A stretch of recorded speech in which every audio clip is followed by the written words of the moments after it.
Welcome to the Love Unplugged podcast. I'm your host, Jessica Frigon. You may know me from Project Love, where we focus on operational excellence, but here we go deeper. We're your go-to for raw, empowering conversations on entrepreneurship and stepping into your CEO role with love and confidence.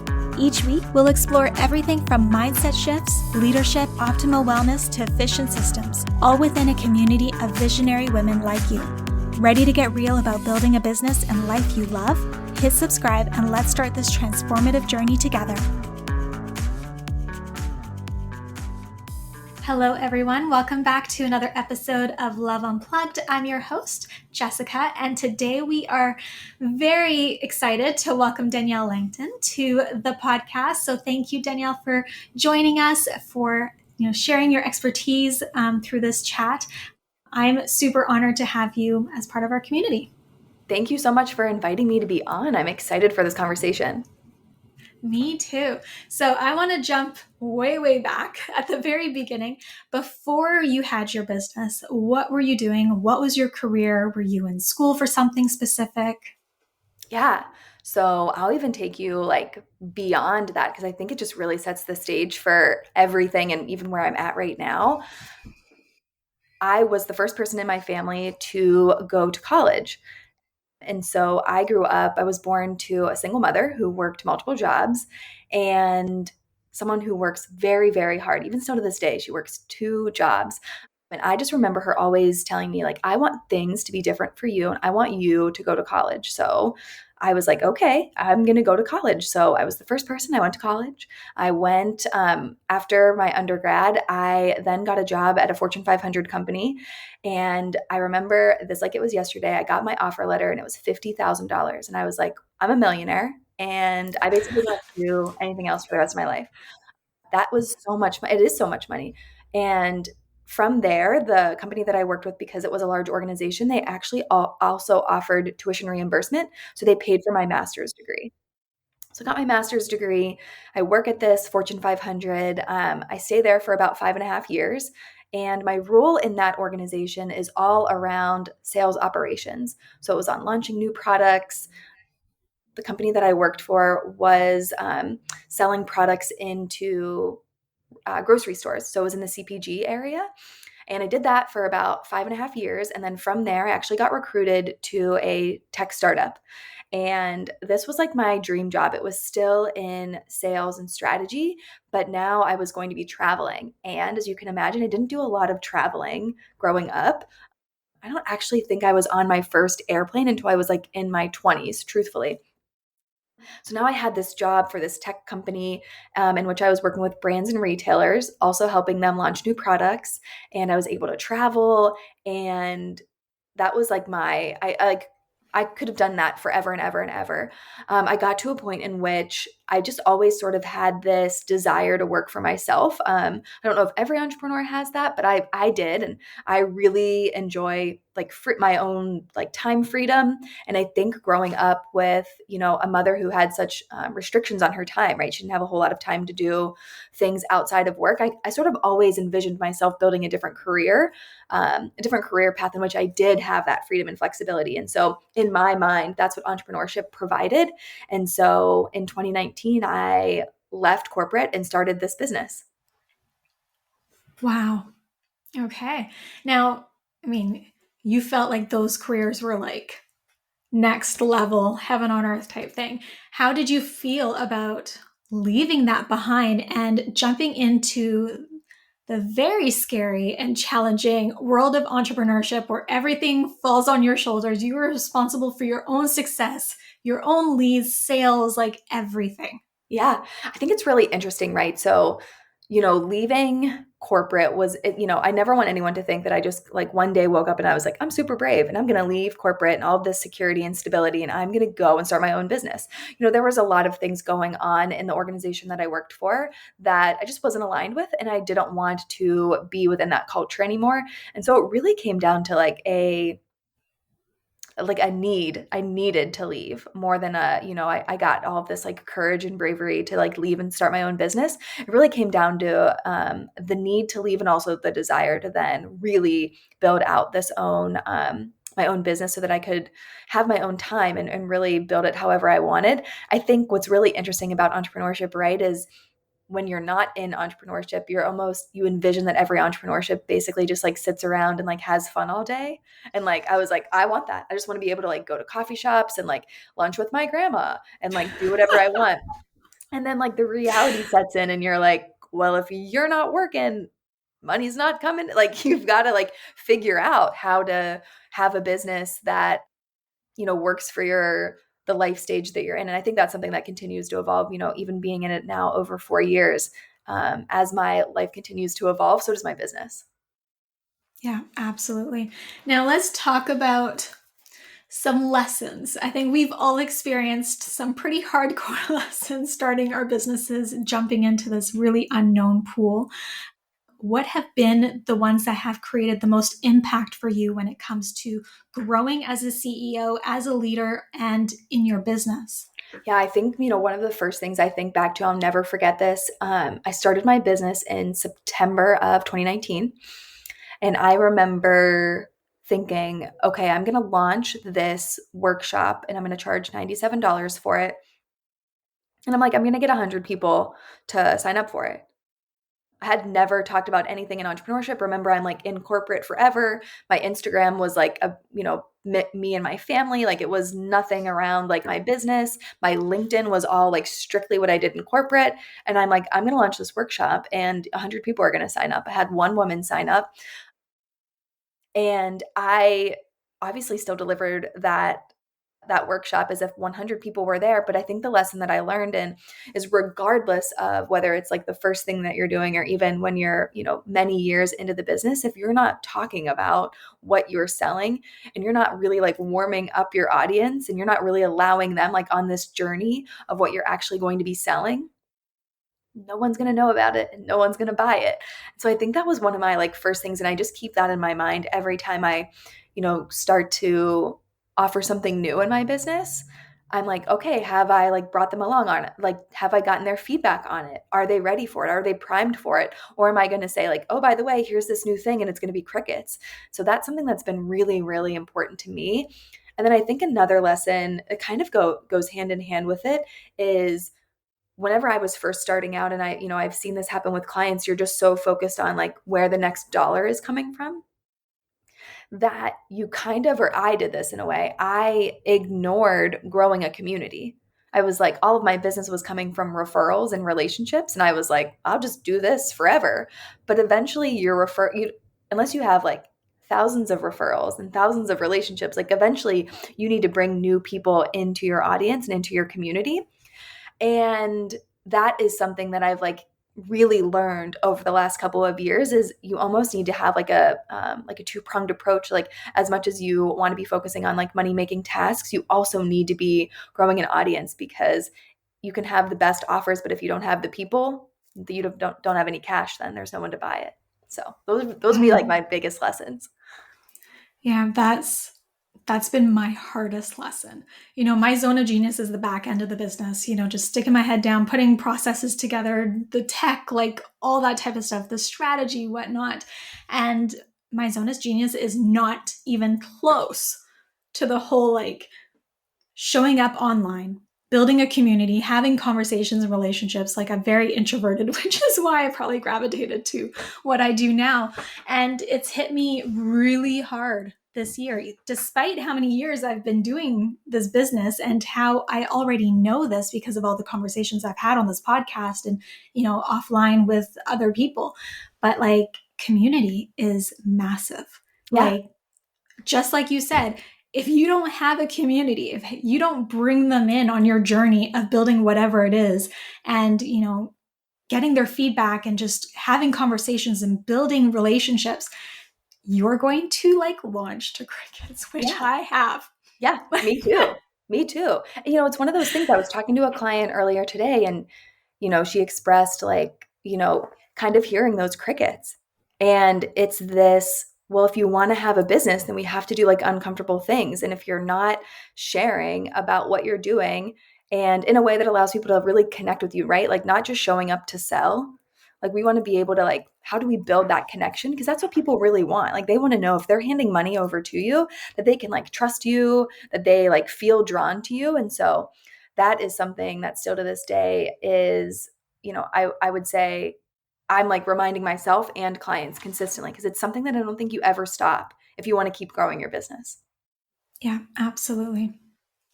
Okay, so let's dive into your expertise. Let's talk about scaling our businesses and sales, which obviously, if you're not making money, you don't have a business, you have a very expensive hobby. Yeah. What are your tips on making sales a lot easier? Yeah. So I really think if you can like approach the selling phase of your business as more relationship building, I have a whole workshop that I've taught on this before. It's called How to Sell Without Selling. Because I think people think of sales and they immediately go to like the car salesman and they're like, I don't want to be like this slimy person. But I think there's a way, or I know there's a way in which you can, is if you're building relationships and you're building trust and you're showing the results that your work provides, that is selling, right? Like that is a form of selling. And so if you can view it as a way of being more relationship building, and one thing that I've found out over the years is women are really, really good at connection and building relationships. We might think like we are like the opposite of salespeople, but in reality, like a really good salesperson is really good at building connection and networking. And so that for me is like my number one thing is like almost like stripping the name of like sales off of it and saying like, how can you go, if you're like walking into that room, like how can you go and just be your most like authentic self and just make friends with those people, right? Like make them feel like they can trust you and get to know you. That would be like how I would want you to like approach selling. I love that because it does. I mean, sales it's an icky word for a lot of people. We do think of lots of different types of sales professionals that we've encountered ourselves where we just got rubbed the wrong way. And it doesn't have to be that way if you approach it with a different perspective. And I love that you shift it onto relationship building. Yeah. Like, yes. That feels right, a lot more natural. And I think it's also coming from a place of where are the people that you want to be working with? I think sometimes we think in the beginning, like we need to be like on Instagram and we need to be on LinkedIn and we need to be on TikTok and we need to have a podcast. We need to have an email list. When in reality, if you can just master one platform, like where are your people, focus and like refine that sales process of how you're bringing people in consistently before you start spreading yourself to multiple other platforms. That will make sales feel so much easier because you'll know you'll have done the work to make your one platform work before you've then gone on to others and now you have a bunch of work that none are really working. Yeah, if you spread yourself too thin when it comes to all the different platforms, including technology, if you like spread yourself thin across a huge tech stack, you're going to be like just hitting the mark very minimally on everything. You want to do something really, really well, keep it very simple, and then expand when you're ready to. Absolutely. I love that I could not agree more. Yeah. Now, let's talk about the signs that it's time to prepare our businesses to scale and then possibly expand our product or offer suite. You know, you want to start simple at the beginning. You want to get to a certain point before you start taking on more and preparing yourself to do so. So what is that point that you find is like the sweet spot? I think the one thing that is like the biggest sign to know that like, okay, I like want to continue scaling this is the demand to work with you is exceeding how much time you have, right? So typically in businesses or in my business, I'll speak for, myself. I got to this point where I couldn't take on any additional one-on-one clients. And so for me, if I wanted to continue scaling my business and I wanted to work with more women, I needed to then come up with a program in which I could bring more women together in more of like a group setting. And so I think if the demand is there, that's your biggest sign that it is time to scale. That is, and also not only the demand, but the feedback and the results that your clients are getting. If they're coming back to you and they're like, this is working, here are the results that I'm having, and they're rehiring you or they keep coming back to buy from you, those are all really great signs that you can continue to scale your business. I think those are without a doubt, like you can't deny those two factors. I have a side question here. Now, I've seen a lot of founders get to a certain point where they need to limit the the time factor, right? Like exchanging time for money type thing, and get to more of a group setting. But at that level, when you kind of shift your model to be more like not as available, not one-on-one anymore, now you're in group settings, do you feel like you maybe lose a certain type of clientele because they are looking for that one-on-one support from you? You kind of maybe open yourself up to more different types of clients versus like losing some because you're no longer available to a certain degree. Yeah, absolutely. I definitely feel like as your business evolves, regardless of whether you have like individual or a group, or you're going to something that's even more hands off, there's always going to be people that just don't fit into that, new offer that you have. I will tell you, from my own experience, when I went from individual to group, the women that I absolutely love working with, they understood the value of the group, right? So they understood not only are they getting me, but they're also getting 9 other women that are really, really smart. And so why not invest and have all of these people pouring into your business versus just this one individual? And so I'm sure, there are people where they're just like, a group setting is not for me, but I actually believe the people that have grown the largest businesses and are like the smartest in entrepreneurship, like understand the value of like the room and like the collective like knowledge. Yeah, no, absolutely. You get more for the price of one, which is Really, great. it's really, really impactful.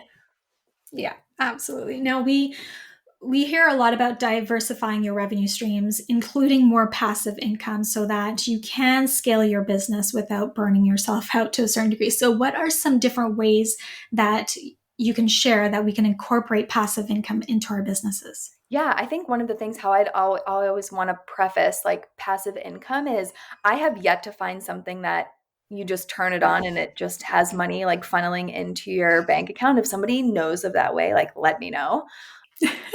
But this has taken me, like I said, I'm a little over 4 years in this business, and just within the past year have I really started offering things that were like completely hands off, right? Like something in which you can just download and, have a resource that you can use.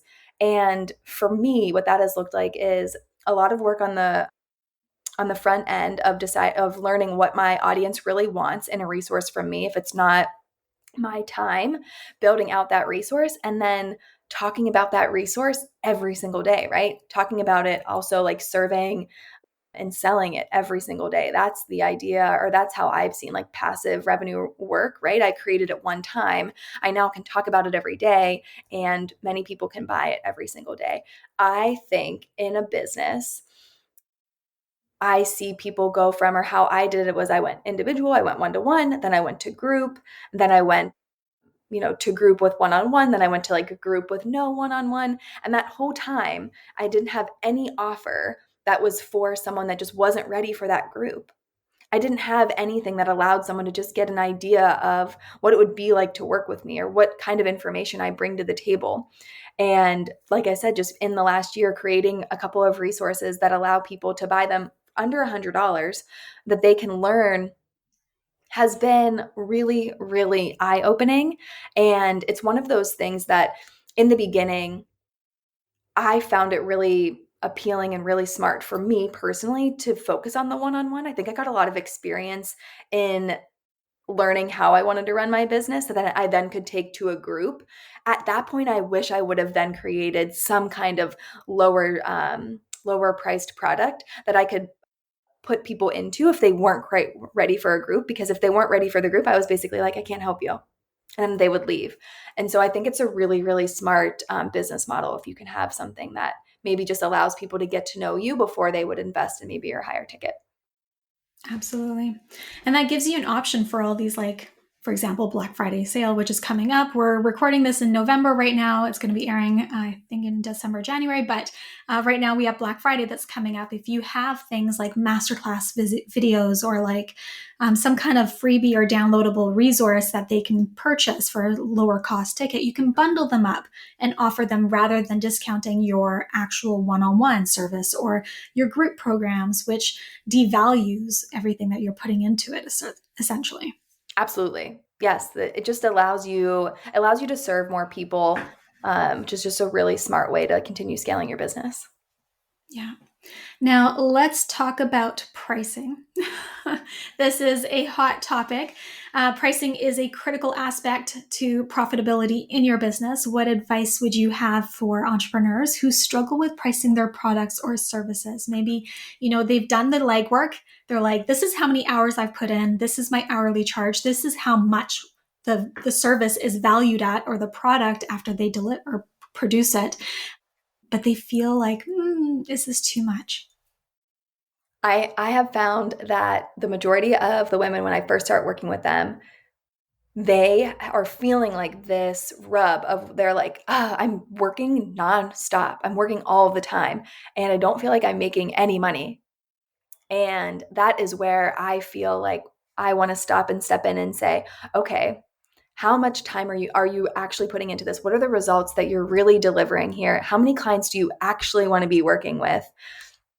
What is your experience in education like what have you gone through to get to this point? All of those different factors play into how much you should charge. And I think, sometimes as women, we are a little afraid of charging more because we feel as though if we're charging too much, then no one's going to buy. But in reality, there are people that are charging way more than us. And if we have the results and we have like the impact and we're actually delivering on what we say we're delivering, there is, typically some room within pricing. And that's why I have an entire document on that, because it's more than just sitting down and being like, I think I'm going to charge more. It's like, well, okay, can your business actually, like, is your audience really ready for that? Does the service do you need to add anything to the service? There are a lot of things that go into pricing. But what I have found is when you feel really, really good about the pricing that you have, you actually can sell more. Like, you don't feel as though you're giving away stuff where you're like, oh my gosh, if 5 more people buy this, I like don't have enough time for 5 more people, like to take on 5 more people. But if you have the right price point and you really can only take on 2 or 3, that feels really, really good. And actually thinks it makes selling easier because your energy behind it, right? You're like, oh my God, if someone were to pay that much, that would feel really good. And I have the time for it. And that just makes the entire sales process so much easier. Yeah, absolutely. And I can speak from experience, when you don't price according to what you are delivering value wise and the time that you're putting in, the expertise that you're bringing to the table, and you're undercharging, eventually you're going to get to the point of resentment, which I did. I was like, I am giving so much of myself. I am putting in all of these hours, and I'm not getting paid what I feel like I should, because I'm scared to raise my prices or something like that. And then you start to resent it. You start to resent your clients. You start to resent your business. And it's just like a downhill slope from there. So I highly, highly recommend that you do the work and you figure out exactly what you should be pricing your services or your products at based off of everything that we just laid out there, so that you can get what you're worth. It's a telltale sign, right? And when someone comes to me and they're like near burnout, or they have that resentment, or they're just like, I think I'm going to throw in the towel. Like, I don't want to do this anymore. That's when I'm like, okay, I think this likely comes down to not only maybe how your services are currently positioned and like what you're including in them, but also what are you actually charging for them? And usually when we can refine those two, that can make your business feel a lot better. Absolutely. All right. So 2024 is coming up pretty darn quick. What do you see the future of entrepreneurship and business coaching heading in the next year, in the next 5 years, 10 years? Like, what do you see some trends or some things that will be emerging or changing or shifting?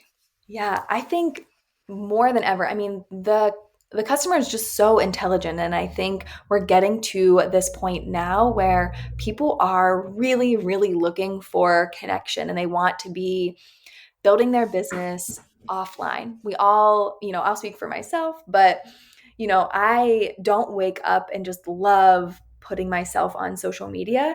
So I think for me, and some of the trends that are even going forward are not only how can we invest in more in-person events or retreats or something like that, but how can we also show up in other ways and network more in person? So, does that mean like going to more in-person events? Does that mean maybe pitching ourselves to do more speaking events? Is that more podcasting, things that are not essentially just on social media, but how can we grow our network and our business and our personal brand in a way that just allows us to connect with people on a different level and doesn't feel so like one-sided like social media can be. And that's where I Yeah, really see really taking off in 2024. Just even talking with multiple clients earlier today, everyone really looking for ways in which they can just connect with other people in person too. Yeah, it's definitely making a big comeback, the in-person events. I've been going to so many more in the past quarter just to connect with people in person, because I've been feeling like social media is starting to feel very business and transactional. And I'm finding it very challenging to connect and create relationships. Like, it just feels very much just business. Yeah. And it's just a great Which is way to unfortunate. also put yourself in front of new people, right? Like maybe you wouldn't have Hmm. reached these people via social media, and you probably wouldn't have created a relationship as quickly on social media.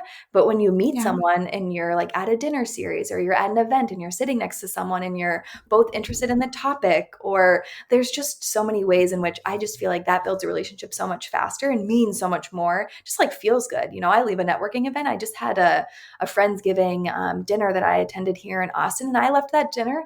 I don't care if I didn't go to it looking for business. It was just felt so good to talk to other women about just other things in addition to business that to me is so much more fulfilling and just makes me be a better person and a better entrepreneur.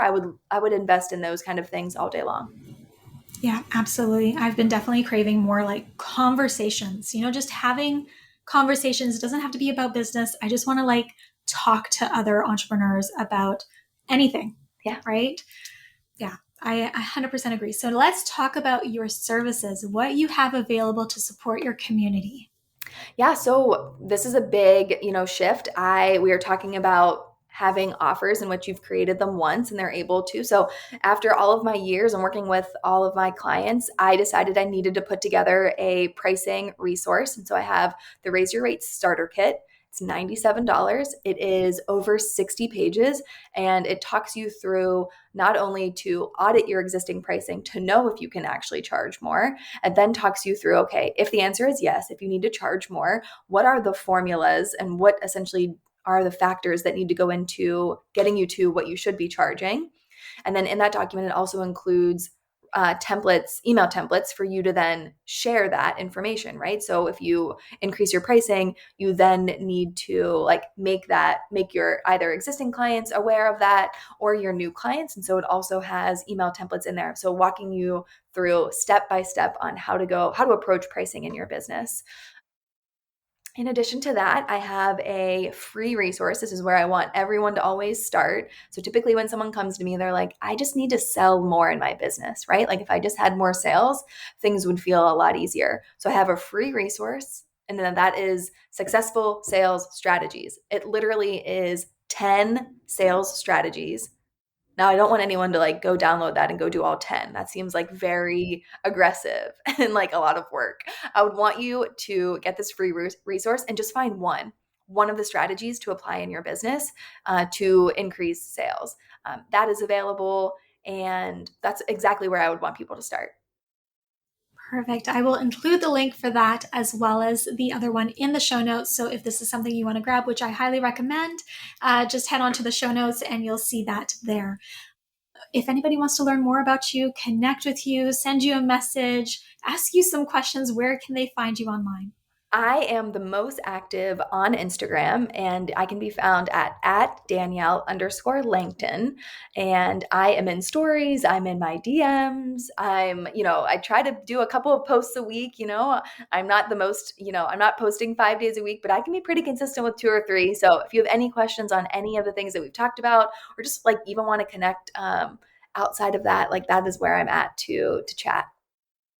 Amazing. Well, thank you so much, Danielle, for joining us, for sharing your insights, your tips, advice, as well as providing those resources for our community to tap into. I highly appreciate your time today. Thank you so much, Jessica. This was wonderful. Thank you for joining us today. Your presence truly elevates Love Unplugged into a home for freedom-driven women who aspire to be visionary CEOs. If today's episode resonated with you, I'd be honored if you take a moment to rate and review the show. Your feedback helps us bring more impactful conversations to our community. Let's continue to grow this empowering community together. Until next time.